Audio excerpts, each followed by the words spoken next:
Touring talkies ரசிகர்களுக்கு வணக்கம். வாங்க லென்ஸ் நிகழ்ச்சிக்கு போகலாம்.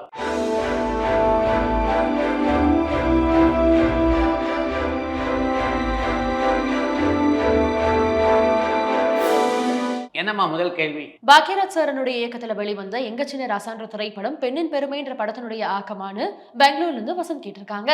பெண்ணின் பெருமை திரைப்படத்துடைய திரைக்கதை வேறு, எங்க சின்ன ராஜா படத்துடைய திரைக்கதை வேறு. ஆனாலும் இரு திரைப்படத்துக்கு முடியும் ஒரு மெல்லிய ஒற்றுமை இருப்பது உண்மை.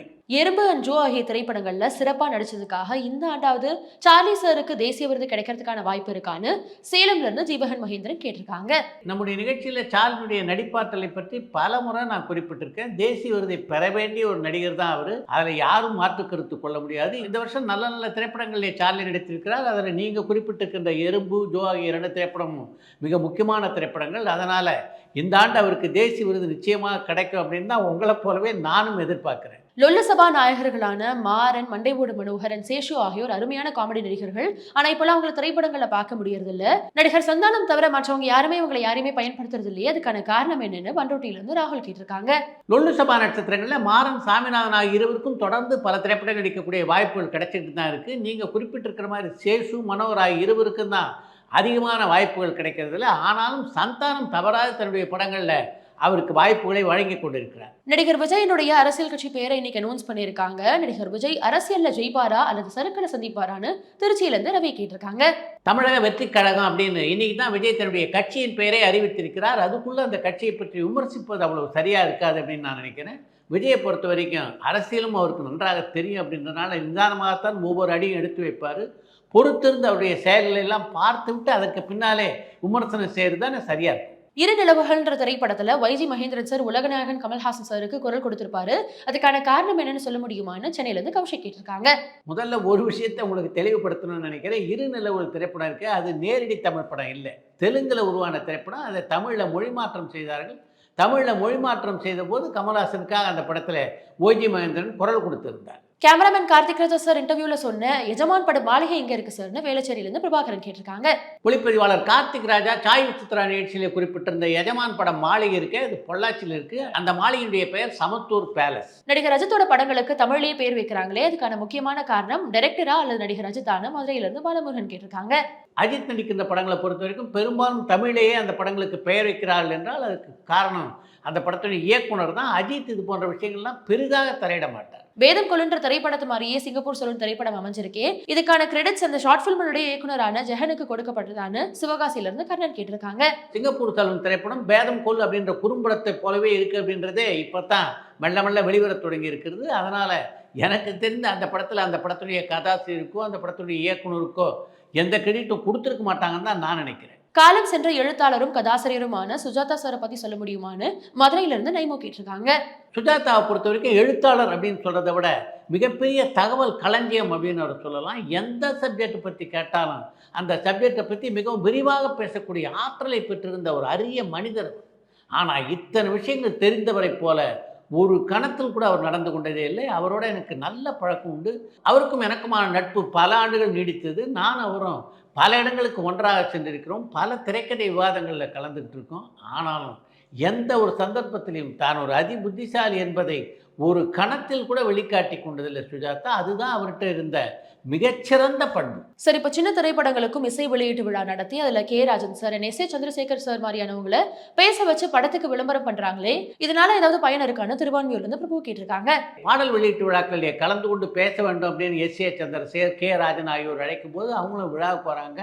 மிக நல்ல கருத்துக்களை அந்த மேடையிலே பகிர்ந்து கொள்கிறார். அவருடைய பேச்சுக்கள் எந்த மாற்றத்தையும் உண்டாக்காதது தான் எனக்குள்ளே மிகுந்த வருத்தத்தை தருகிறது. சார், லால் சலாம் திரைப்படம் ரிலீஸ் ஆகிறதுக்கு இன்னும் சில நாட்கள் தான் இருக்கு.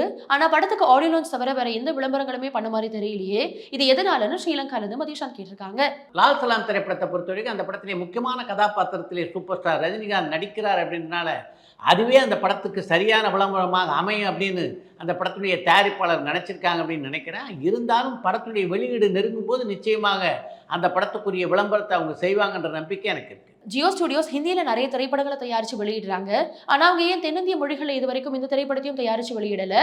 எதிர்காலத்தில் இது நடக்கிறதுக்கான வாய்ப்பு இருக்கான்னு ஸ்ரீலங்கால இருந்து மதிஷாந்த் கேட்டிருக்காங்க. தென்னிந்திய மொழியிலே திரைப்படங்களை தயாரிப்பதற்காக பல இயக்குநர்கள், தயாரிப்பாளர்களோடு ஜியோ நிறுவனம் பேச்சுவார்த்தை நடத்தியது இப்போதும் நடத்தி கொண்டுதான் இருக்கிறது. மிக விரைவிலேயே தமிழிலும் தெலுங்கிலும் கால் பதிக்க இருக்கிறார்கள் ஜியோ நிறுவனத்தினர். சர்தார் 2 அண்ட் சார்பட்டா 2 ஆகிய திரைப்படங்களுடைய லேட்டஸ்ட் அப்டேட் இருந்தா ஷேர் பண்ண முடியுமான்னு காஞ்சிபுரம்ல இருந்து சரவணன் கேட்டிருக்காங்க. சார்பட்டா 2 திரைப்படத்துடைய படப்பிடிப்பு எப்போது தொடங்க போகிறது அப்படின்றத பற்றி அதிகாரப்பூர்வமாக இதுவரைக்கும் அறிவிப்பு இல்லை. ஆனால் சர்தார் 2வை பொறுத்த வரைக்கும் அந்த படத்துடைய படப்பிடிப்பு ஏப்ரல் மாதத்திலே தொடங்கவிருப்பதாக வலைதளங்களிலே செய்திகள் வந்த வண்ணம் இருக்கின்றன. கார்த்திக் எனக்கு தெரிந்து நலன்குமார் சாமியுடைய இயக்கத்திலும் பிரேம்குமாருடைய இயக்கத்திலும் 2 படங்களிலே இப்போ நடித்து கொண்டிருக்கிறார். அது தவிர பார்த்தீங்கன்னா தமிழுடைய இயக்கத்திலே மிக விரைவிலே ஒரு திரைப்படத்தில் நடிக்க இருக்கிறார். இந்த 3 படங்களுடைய படப்பிடிப்பு முடிந்ததற்கு பின்னால தானே அடுத்த படத்துடைய படப்பிடிப்பிலே அவரால் கலந்து கொள்ள முடியும். மறைந்த நடிகர் விவேக் சாருக்கு பொருத்தமான பட்டம் ஜனங்களின் கலைஞனா அல்லது சின்ன கலைவாணரான மதுரையிலிருந்து நெய்மோ கேட்டிருக்காங்க.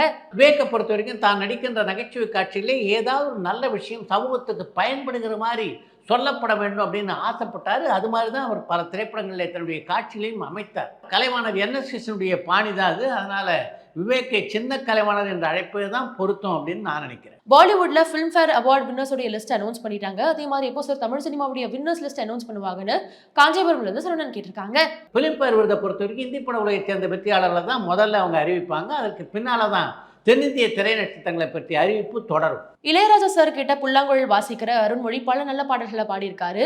உங்களுடைய படமான சூரசம்ஹாரம் திரைப்படத்துல கூட நீலக்குயிலேன்ற ஒரு பாடலை பாடியிருக்காரு. ஆனா அவர் ஏன் சார் ஒரு பாடகரா பிரபலியமாகலன்னு மலேசியால இருந்து சுவனேஷ் அருணாச்சலம் கேட்டிருக்காங்க.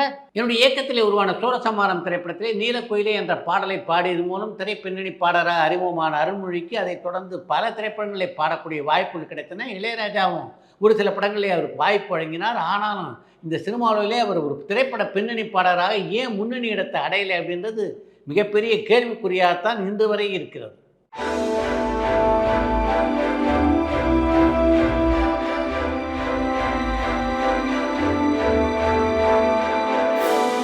கேப்டன் விஜயகாந்த் சாருடைய வானத்தை போலன்ற திரைப்படத்துல 12 பாடகர்கள் பாடியிருக்காங்க. இந்த மாதிரி வேற எந்த திரைப்படத்திலேயாவது இவ்வளவு பாடகர்கள் பாடியிருக்காங்களான்னு திருமலையவால இருந்து சுந்தரவர்தன் கேட்டிருக்காங்க.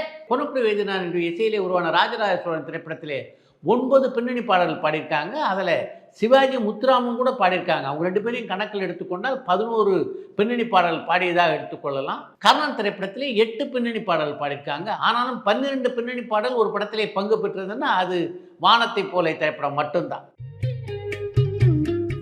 அடுத்து இன்று ஒரு தகவல்.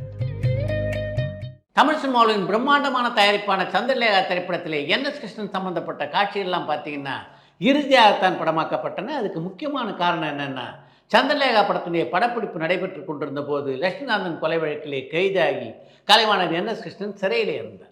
சிறையிலேருந்து அவர் விடுதலையாகி வெளியே வந்ததுக்கு பின்னாலே அவர் சம்பந்தப்பட்ட காட்சிகள் எல்லாம் படமாக்குவது அப்படின்னு ஜெமினி ஸ்டூடியோவில் முடிவெடுத்தார். உள்ளே வந்த உடனே என்னுடைய அறிமுக காட்சி எப்படி இந்த படத்தில் அமையப் போகிறது என்று அந்த படத்துடைய கதாசிரியரான கொத்தமங்கலம் சுப்புவிடம் கேட்டார் கலைவாணர் என்எஸ் கிருஷ்ணன். உங்களுடைய அறிமுக காட்சியை எப்படி அமைக்கிறதுன்னு இன்னும் முடிவு பண்ணலை என்று கொத்தமங்கலம் சுப்பு சொன்ன உடனே எனக்கு ஒரு ஐடியா தோணுது, அதை நான் உங்களுக்கு சொல்லவா என்று கேட்டார் கலைவாணர் என்எஸ் கிருஷ்ணன். கொத்தமங்கலம் சுப்பு அதற்கு ஒப்புக்கொண்டதற்கு பின்னாலே தன்னுடைய அறிமுக காட்சி எப்படி அமையும் என்பதை பற்றி சொன்னார் கலைவாணர் என்எஸ் கிருஷ்ணன். இந்த படத்தில் சர்க்கஸில் நானும் டி.ஏ. மதுரும் வேலை பார்ப்பதாக வச்சுக்குவோம். ஒரு நாள் கரடி அந்த சர்க்கஸ் கூடாரத்துக்குள்ளே புகுந்து விடுகிறது. எல்லோரும் அதை பார்த்த உடனே பயந்து சிதறி ஓடுறாங்க. எல்லாரும் சிதறி ஓடினாலும் டி.ஏ. மதுரம் மட்டும் எந்த பயமும் இல்லாமல் அந்த கரடி பக்கத்தில் வந்து நிற்கிறாங்க. ஏய் நில்லு அப்படின்னு அந்த கரடியை மிரட்டுறாங்க. அவங்க அப்படி தொடர்ந்து மிரட்டியதுக்கு பின்னால் வேறு வழி இல்லாமல் அந்த கரடியினுடைய முகமூடியை நான் எடுக்கிறேன், உள்ளே இருக்கிறது நான் தான் அப்படின்னு தெரிய வருது. இப்படி ஒரு அறிமுக காட்சி அமைச்சா எப்படி இருக்கும் அப்படின்னு கொத்தமங்கலம் சுப்புவிடம் என்எஸ் கிருஷ்ணன் கேட்க, இந்த ஐடியா ரொம்ப நல்லா இருக்குது, இது எஸ்.எஸ். வாசன்கிட்ட சொல்லிடுவோம் வாங்க என்று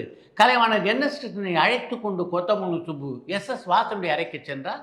அங்கே எஸ்.எஸ். வாசன் கலைவாணர் சொன்னதை கேட்டேன். காட்சி ரொம்ப சிறப்பாக அமைஞ்சிருக்கு, இதையே உங்களுடைய அறிமுக காட்சியாக வச்சிடலாம் அப்படின்னு எஸ்.எஸ். வாசன் சொன்ன உடனே இதுக்கான ஐடியா கொடுத்தது யாருன்னு நீங்கள் கேட்கலையே, கொத்தமங்கலம் சுப்பு ஐயா தான் சொன்னார் என்று இருக்கிறார் கலைவாணர் என்எஸ் கிருஷ்ணன். அப்படியா, சந்தோஷம் அப்படின்னு எஸ்.எஸ். வாசன் தன்னுடைய பாராட்டுதலை தெரிவித்ததுக்கு பின்னால எஸ்.எஸ். வாசனுடைய அறையை விட்டு வெளியே வந்த உடனே எதுக்கு என்னுடைய ஐடியா நீங்கள் சொன்னீங்க, அது உங்கள் ஐடியா தானே என்று கொத்தமங்கலம் சுப்பு என்எஸ் கிருஷ்ணனை பார்த்து கேட்டபோது, எனக்கு நடித்து பேர் வந்தால் போதும், நீங்கள் தான் எழுத்தாளர் முறையில் உங்களுக்கு தான் பேர் வரணும் என்றாராம் கலைவாணர் என்எஸ் கிருஷ்ணன்.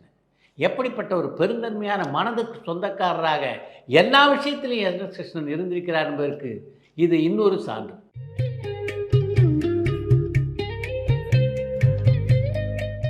இத்துடன் இன்றைய லென்ஸ் நிகழ்ச்சி நிறைய பெறுகிறது. மற்றும் அடுத்த லென்ஸ் நிகழ்ச்சியிலே சந்திப்போம்.